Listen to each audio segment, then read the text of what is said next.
solitude sans toi. C'est qui, c'est beau ça? Call on Me, c'était un trio, c'était Vianney, Ed Sheeran, Gad Elmaleh sur Europe 1. Europe 1 Culture Média. 9h, 11h. Philippe Vandel. À la base, c'était un duo. Gad Elmaleh l'a pimpé. Bonjour Gad Elmaleh. Bonjour. Comédien, réalisateur, humoriste, j'ajoute chanteur. Vous avez beaucoup de métiers, aussi beaucoup d'actu. Vous avez signé, sorti il y a 2 mois un film qui ressemble à aucun autre, dans lequel vous racontiez votre découverte, votre amour pour la Vierge Marie. Vous êtes venu nous en parler. Film totalement atypique et qui a trouvé son public, comme on dit, reste un peu et toujours à l'affiche. 425 000 entrées et c'est pas fini. Ah non, 475 000. Alors, vous êtes plus au courant que moi. Philippe, Merci beaucoup. Vous savez, sur des petits films comme ça, la différence entre 420 et 475 est très importante. Bien sûr, puisque 400, on est plus près de 400. 475 000, on est plus près de 500. Et 500, c'est un demi-million. C'est un vrai bonheur. Ce qu'on vit, c'est une grande joie. Votre actu immédiate est à la télé et sur scène. Votre actu, c'est ce dernier spectacle qui s'appelle D'ailleurs, qui est à voir à partir de demain sur Canal+. Donc demain, vendredi 21h, et il sera évidemment visible sur MyCanal. D'ailleurs, ça veut dire que vous venez d'ailleurs, ou c'est un spectacle à base, je pose la question alors que je l'ai vu, à base de digression, en fait, d'ailleurs. Non mais Voilà. c'est une bonne question. Il y a le d'ailleurs identitaire, géographique, je viens d'ailleurs. Et il y a ce d'ailleurs, comment vous avez appelé ça? Digression. Une digression. Ouais. Ah d'ailleurs, c'est quoi ce pull? Ah d'ailleurs, oui c'est ça. Ouais. Mais il y a le côté d'ailleurs, j'ai un truc à vous dire. D'ailleurs, il faut qu'on en parle. Voilà. D'ailleurs, Philippe, je voudrais... D'ailleurs, c'est un peu pour attirer l'attention et dire aux spectateurs, voilà, c'est un nouveau spectacle sur des thématiques que j'ai vraiment envie de développer en les assumant à ce moment de ma vie aujourd'hui, que ce soit voilà, l'idée de la mort, la spiritualité, mon passage à Ça démarre en disant, il y a quelque chose qui a changé, maintenant j'ai 50 ans. Oui. Qu'est-ce que ça change pour un humoriste? Dans la forme, je crois qu'on est moins en quête de validation. On a moins besoin de prouver, mais on est simplement dans le ressenti et on a moins peur des réactions des gens. Les thématiques, elles ne changent pas. Et puis, on est moins dans ce truc où on arrive sur scène avec ça va pas arriver. Ah oui. Et on a besoin finalement de contenance. Vous voyez, il y a quelque chose quand on démarre, ou alors même quand on commence à être connu, même dans les grandes salles, on veut faire du bruit, on se prend tout à coup pour une rockstar, c'est rigolo. Mais c'est pas ça finalement le fond. Le fond, c'est faire des bonnes vannes qui claquent, comme on dit dans le jargon stand-up-ique français, et connecter avec le public. Et épurer un peu, éliminer peut-être les artifices. On n'a pas besoin de danser pendant 4 minutes 30 en début de one-man show. Je le faisais. On est bien d'accord. Ouais. Et je pense que plus on danse dans un one-man show, et moins on a de blagues en fait. Vous placez ce spectacle, je suis assez d'accord, sous le signe de la sincérité et surtout de la vérité. Parfois c'est très personnel. On sait que vous avez une histoire d'amour avec une princesse monégasque, vous parlez pas d'elle, mais vous avez eu un enfant, votre plus jeune fils, et même si vous êtes séparés, il a toujours ses 2 grands-mères. Donc, votre maman et Caroline, je veux passer un extrait parce que c'est tellement dingo, c'est tellement agréable de voir ça. Vous racontez l'opposition. Des 2 mondes, des 2 univers en tout cas, oui. Avant qu'on entende l'extrait, elle est comment votre maman pour qui ne la connaît pas? Moi, je sais comment est votre maman parce Mais que comme j'ai vu le film précédent, j'ai vu votre maman à l'œuvre. Donc, je sais comment elle est. Complètement, oui. Je pense. Ah non, elle n'est pas venue sur ce plateau. Non, mais comme j'ai vu le film, reste un peu, oui. c'est votre vraie maman, votre vrai papa. Donc, j'ai vu Écoutez, votre maman. ma mère a une confiance en elle qui est celle des amateurs. Par exemple, elle fait de la peinture dans la vie, elle accroche ses tableaux partout parce que c'est pas que c'est pas une véritable artiste. Je pense que les artistes doutent. Ma mère a joué dans mon film, elle pense qu'elle va être nommée au César. Mais nous, les acteurs, on a beaucoup de pudeur. On a même une espèce de coquetterie. Non, tu sais, c'est pas important. Elle dit, quand même, j'ai bien joué. Ils vont me nommer au César. Bon, peut-être qu'elle aura le César du jeune espoir à 83 ans. Ce serait joli comme message, en tout cas. Vous allez présenter La Belle Famille à votre maman. Oui. Et ça, c'est une séquence importante. Et de ma vie et du spectacle. Puisque c'est Monaco à travers le regard de ma mère. Voilà. Et elle fait, je sais pas comment le raconter, elle fait la révérence de Warzazat. Oui, parce qu'elle s'est appropriée finalement. C'est touchant, c'est assez émouvant. Moi, j'ai vécu des choses très belles à Monaco. Et puis, j'étais accueilli avec beaucoup d'amour. Mais je raconte cette chose qui est folle. Parce qu'on ne peut pas faire semblant que c'est banal. J'ai vécu quelque chose d'unique, de singulier. Mais c'était plus intéressant de le raconter à travers le regard de ma maman, qui vient de loin finalement, géographiquement, socialement, et donc c'est émouvant, quoi. Mais en tout cas, c'est des beaux souvenirs pour moi. Passage savoureux, vous racontez l'opposition entre les 2 grands-mères de votre fils. Comme vous dites, c'est 2 salles, 2 ambiances. Quand il va passer le week-end chez sa grand-mère à Monaco, je vais le chercher le dimanche. L'autre jour, je lui ai dit, t'as fait quoi, mon fils? Il m'a dit, papa, c'est bien simple, avec grand-mère, samedi, on a appris la quasi-totalité des noms des espèces de papillons vivant dans le sud-ouest de la Méditerranée. Et dimanche, on a assisté à une conférence sur la catapulte. C'était super. Quand il était chez ma mère la dernière fois, le dimanche, je lui ai dit, qu'est-ce que vous avez fait ce week-end? Il m'a dit, samedi, papa, toute la journée, on a cherché le portable de papy. Je lui ai dit, dimanche, il m'a dit, on l'a trouvé. C'est tellement génial et ça ne peut pas s'inventer.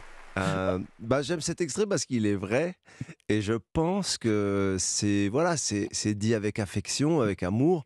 Et j'ai toujours critiqué avec affection le manque de pédagogie même de mes parents, c'est peut-être culturel. Moi, mon père, quand il accueille mon fils à la maison, parfois il fait des trucs bizarres, genre il lui fait peur, mon fils a peur, il dit oh là là, il a eu peur et c'est tout, c'est le seul jeu qu'il fait. Et je dis mais papa, invente un truc, Oui. essaie d'y mettre du tien. Donc c'est ça que je critique avec tendresse. D'autres passages savoureux, je fais un petit teaser, les groupes WhatsApp, les parents d'élèves et les groupes WhatsApp de parents d'élèves, c'est avec Gad Elmaleh, juste après ça, à tout de suite sur Europe 1. En compagnie de Gad Elmaleh, ça s'appelle Ailleurs, c'est son dernier spectacle et il sera visible demain, vendredi, sur Canal+, ce sera à 21h et puis évidemment, quand on voudra, ensuite sur MyCanal, quand on voudra, ça veut dire quand vous voulez. Vous racontez, c'est du stand-up ce spectacle, vous racontez votre vie, on parlait de votre fils, très important, l'éducation. Vous êtes convoqué au sujet de votre fils par sa maîtresse de CE2. Racontez. Ça m'est arrivé, c'est-à-dire que à un moment donné, je trouvais que l'école était trop en communication avec nous finalement. Et je ne peux pas m'empêcher de penser à mon enfance et à ma scolarité où mon père savait vaguement où était l'établissement, où était l'école. J'exagère à peine. Et je crois il y a finalement trop d'informations sur nos enfants. On sait en temps réel exactement ce qu'ils font. On essaye d'analyser tout ce qu'ils font. On essaye de comprendre. Et donc, c'est vrai que j'ai été convoqué une fois par la maîtresse de mon fils qui m'a expliqué avec gravité, avec suspense aussi. Il faut que je vous voie, il faut que je vous parle. Et j'étais un peu flippé. Qu'est-ce qui se passe? Surtout que l'objet du mail, c'était votre fils urgent. Alors là, Et alors elle hésite, bon c'est vrai que alors les apprentissages ça va, mais il faut que je vous dise que voilà avec beaucoup de gestuels, et là alors c'est vrai qu'à ce moment-là je me dis elle va finir dans mon spectacle. C'est vrai, c'est pas sympa mais c'est comme ça, à chaque fois que je rencontre des personnages intéressants, je dis ils vont terminer dans mon spectacle. Et là finalement elle craque, elle me dit je vous le dis, il tient très mal son stylo. Et moi, vous savez pourquoi je ris? Parce que quand j'ai vu le spectacle, je me suis dit, il exagère. Non. Et je ris parce que maintenant, je vois que c'est vrai. Mais oui. Non, mais et alors, convoqué pour ça. Et alors, je suis d'accord. Urgent. Je suis d'accord qu'il y a peut-être des choses à faire, à rectifier, mais le côté solennel sur il tient très mal son stylo. Tout de suite, j'ai eu un flash de mon enfance où je me suis dit, mais waouh, je sais même pas à quel âge j'ai su tenir un stylo. Alors, je vais pas faire le coup de c'était mieux avant et qu'on en fait trop, mais peut-être parfois, il faut pas surprotéger et suralarmer. Elle va plus loin parce qu'elle vous demande est-ce qu'il y a quelqu'un qui s'occupe de lui, de votre fils. Il y a une liste et une ribambelle, une recension de professions paramédicales. Pour la psychomotricité, pour l'ergothérapeute, pédopsychiatre, orthophoniste. Voilà. Alors qu'elle-même, en me parlant, avait un comportement assez étrange, avec avec une dyslexie. Voilà. Donc j'essaie de. Après, mon métier, c'est de faire rire. C'est un peu d'exagérer. Je m'adresse aux instituteurs et aux institutrices avec beaucoup d'affection en leur disant que c'est clair que c'est une exagération. Je vais vous dire, c'est un spectacle extrêmement bienveillant et il n'y a jamais d'aigreur. Autre chose qui va parler à tout le monde, les groupes WhatsApp et l'énervement que ces groupes WhatsApp peuvent parfois inspirer. Aujourd'hui, pour la moindre petite occasion, le moindre petit dîner entre potes, on monte un groupe WhatsApp comme si on allait gérer un truc de fou. Tu montes un groupe, ok, tu crées un groupe WhatsApp, c'est bon, on va dîner, ok, t'avertis Mathilde, d'accord, tu mets Rémi dans le groupe, c'est parti, ok, je peux plus, je sors des groupes, j'en ai marre, je veux plus être dans des groupes. En plus, c'est chaud, ça se voit. Quand tu sors d'un groupe, hein, c'est écrit en grand, t'es cramé, genre, Gad a quitté le groupe. Ah. Il y en a un, je peux plus, les amis. Le groupe WhatsApp le plus insupportable pour moi, c'est celui des parents d'élèves. Non, pas la famille, je le connais, famille. Tu l'as, famille? Family, hein? Vous l'avez, family? On l'a amené en anglais, ça m'a c'est plus cool, family. Groupe WhatsApp de la famille, il n'y en a pas un, il parle anglais, il s'appelle family. Et alors le groupe WhatsApp des parents d'élèves, c'est complètement dingue parce que vous disiez urgent. Votre fils de CE2 tenait pas très bien le stylo et là une alerte que vous recevez le soir. Ah oui, on reçoit alerte, mais on est en panique. C'est ça, mais ils sont surinvestis. Il y a des parents d'élèves qui sont vraiment très impliqués dans la vie scolaire de leur enfant. Et donc dans ce groupe WhatsApp, un jour je reçois une notification à 23h15, je suis dans mon lit. Et il y a la maman d'une petite fille, parce que dans les groupes WhatsApp, ils se nomment par le maman ou papa et le prénom du petit garçon ou de la petite fille. Donc là, c'est maman Bérénice qui écrit. Il y a papa Victor, il y a maman Bilal, il y a papa Roger. Et là, maman Bérénice écrit à 23h15, alerte poésie. Et moi, je trouve ça mais tellement, tellement surréaliste. Alerte poésie. Ça, je dis, mais alerte enlèvement. Ouais. Là, oui, je sors de chez moi, Ouais. je veux collaborer, je veux aider. Et Faut que- 23h15, ça ne peut pas attendre le lendemain. Voilà. Et alerte, je sais pas moi, alerte attentat, c'est grave, mais l'alerte poésie, quoi. Et donc, Bérénice a oublié son cahier de récitation. Est-ce que quelques bonnes âmes pourraient m'envoyer une capture d'écran de petit écureuil? Et je le fais pas, mais j'ai envie d'écrire Maman Bérénice. Il est 23h15, ils sont en CE2, va dormir, demain est un autre jour, va plutôt t'occuper de papa Bérénice.